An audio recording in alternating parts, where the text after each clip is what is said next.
માતાજી મિત્રો, જય દ્વારકાધીશ. હેપી હોળી બધા મિત્રોને. તો આજે પૂનમ છે અને પૂનમનું અજવાળું પણ કેવું લાગે છે તમને જદ્દરમાંનું. અને ભેગી પણ હોળી આવે, હોળીનો તહેવાર આવી રહ્યો છે અને આ ચંદ્રમાનું જોરદાર અજવાળું છે, જોઈ શકો છો. અને આખા દુનિયાની અંદર અજવાળું કરી શકે છે. કોરે પાખડ બધે અજવાળું દેખાતું છે તમને. જો મિત્રો તમે કોરે પાછળ લાઈટો છે, લાઈટોનું કશું નહીં આવતું ચંદ્રમાની પાછળ, કશું આવતું નથી. અને ખૂબ જ અજવાળું કરે છે, જોઈ શકો છો. એ મોટો ગોળો છે લાઈટ, એ મોટી લાઈટ કહેવાય છે આપણી ચાંદરમાં. અને તો જો મિત્રો આગળ, તો મિત્રો આની અંદર કેવી કુદરતી માયા ગોઠવેલી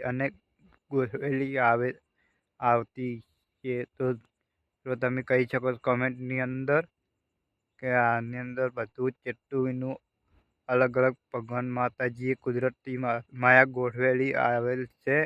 અને આજે પણ પૂનમનો દિવસ છે, વળી પાછી પૂનમ આવી ગઈ છે ને ભેગો હોળીનો તહેવાર આવી ગયો છે, જોઈ શકો છો. અને બધે આખી દુનિયાની અંદર આખા દેશ મોટામાં મોટું અજવાળું આ ચંદ્રમાનું કહેવાય છે, જોઈ શકો છો. મોટો ગોળો છે. લાઈટ આપણા ઘરે લાઈટો થતી હોય, જોઈ શકો છો. આ કોઈ પાસે લાઈટો થઈ છે,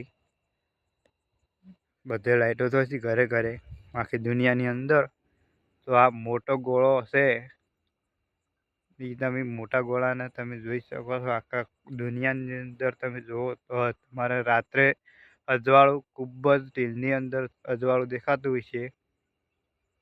આખા દુનિયાની અંદર આ મોટો ગોળો કહેવાય છે આને. તો આવતીકાલે હોળીનો તહેવાર છે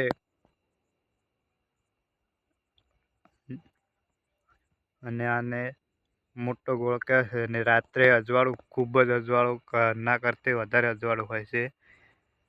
તો મિત્રો અમારા આવા નવા વિડીયો આવતા રહેશે, બરાબર. બધા મિત્રોને હેપી હોળી અને હેપી ધૂળેટી. અને આપણે દરરોજ જો બ્લોગ બનાવીશું તો મિત્રો અમારા વિડીયો આવા આવતા રહેશે. તો વિડીયો ગમે તો લાઈક કરો, ચેનલમાં નવા આવેલો તો મારા સતીશી ચેનલમાં સબસ્ક્રાઈબ કરી દો. જય માતાજી, જય દ્વારકાધીશ. મોટું અજવાળું તો જો મિત્રો.